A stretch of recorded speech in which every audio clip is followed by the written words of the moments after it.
Hello, I am Smith and you're watching ABS News 24. Subscribe this channel to get latest news. Let's see breaking news. Draft Trump executive order in December 2020 would have directed Pentagon to seize voting machines and hunt for fraud.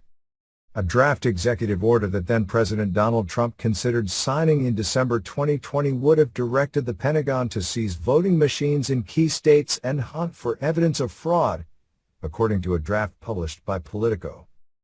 Trump never signed the executive order, but it would have directed the Secretary of Defense to seize, collect, retain and analyze all machines, equipment, electronically stored information, and material records related to Trump's false claims of an international vote-rigging conspiracy to deprive him of a second term in the White House, according to the draft.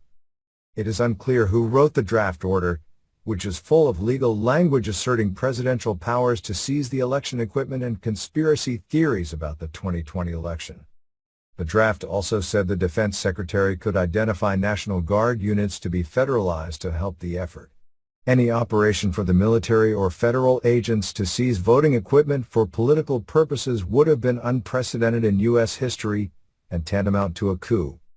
The order would have appointed a special counsel to investigate the 2020 election and institute all criminal and civil proceedings as appropriate based on the evidence collected.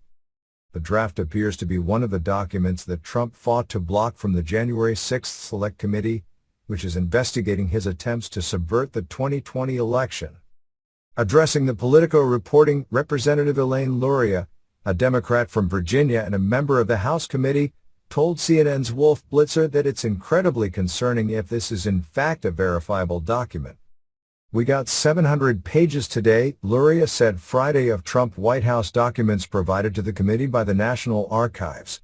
"I know that there's been some reporting out there from various sources, so we're still going through those documents, but, having seen the reporting myself, it's incredibly concerning if this is in fact a verifiable document that was drafted by somebody in the president's inner circle.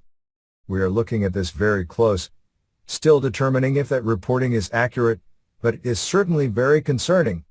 In a court filing last year, the National Archives said that Trump had asserted executive privilege over a draft executive order on the topic of election integrity which was 4 pages long.